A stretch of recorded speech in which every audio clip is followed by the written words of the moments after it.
And this video is going to be diving into when you see on your body graph and you see the 4 arrows, and I did a video on this a few weeks ago. The upper right arrow, so it's like to the right of the body graph and up at the top of those 2 arrows on the right side is your motivation arrow. And I did a video that kind of said where all of those are. This is going to dive into the 6 motivation types for human design. And kind of recapping, it's like left is action, right is passive is kind of the rough example of that. And in time, I will go deeper diving because and include at the end of this kind of a chart that kind of shows what the left and right arrow for each of these motivation types are. And the first one we're going to cover is fear. And it's not what you like in the traditional sense of fear. So let me explain. This motivation type is here to create a solid foundation, getting to the bottom of things and learning all about something.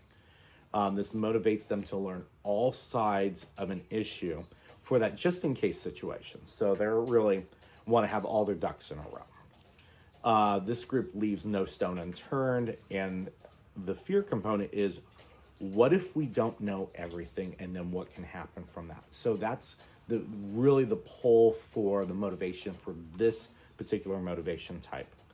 And the motivation of this type makes sure that none of the important stuff ends up missing. The second one is hope.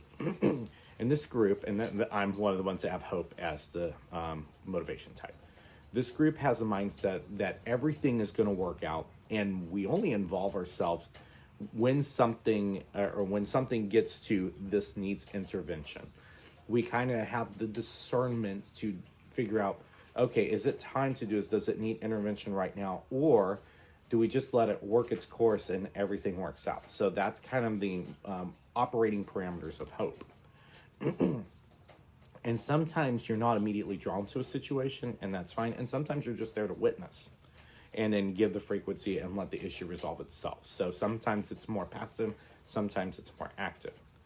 Your intuition will let you know if it's time to intervene. And this motivation group is here to let everyone be reminded that we don't have to get involved for a situation to get better, but sometimes we do. But it's like the key part, sometimes involving can cause more issues than not involving. So action, non-action, kind of like thinking in Buddhism terms or Jains in Hindu traditions. Dissolving problems by not paying so much attention to them is the foundation for this design type, or for this motivation type. And the fourth one is desire. And they're all about on what you want, owning it, and deciding whether or not to do something with it. And this group experiences probably the most guilt and shame and is perceived and even projected upon as the most selfish of all of the motivation types. This group gets into the pull, or if they feel that, ooh, I want this, those are the ones that you need to lean into, because that's kind of what is motivating you to an action to create and whatnot. And it's going to be the best alignment with your motivation, which is going to have the better results. And this will guide you towards finding the right things to work on. The fifth motivation type is need. And this motivation type is all about the essentials of what we need to know, do, or be. This motivation type can filter out any of the unnecessary information at the moment. They're more big picture than small picture. And so they focus on what needs to be paid attention to right now, what's relevant to this right now. And the question that this motivation type asks is there a need to be filled here? If the answer is yes, this group jumps into action. They will parse through information and get people precisely to what they need to look at and move upon to move forward. This group is not meant to deep dive like some of the other types or go into minutia. They are the big picture people versus small picture. And if no needs are there, they'll say they're not concerned or I don't need to be involved right now. And so that's kind of like the foundation of how the need motivation type operates. The next one is guilt. This one has the shortest because it's pretty straightforward. This motivation group springs into action when they see something that could be so much better. It's the not being part of something or being left out that motivates this group into action. But if they see something that could be so much better, and in that frame, that's when they're going to spring into action and get something going. And my sister's human design type, if I remember right, guilt is her motivation type. And the final one is innocence. And this motivation group has a focus on what they could that they could achieve or manifest anything that they put their mind to, and without forcing it.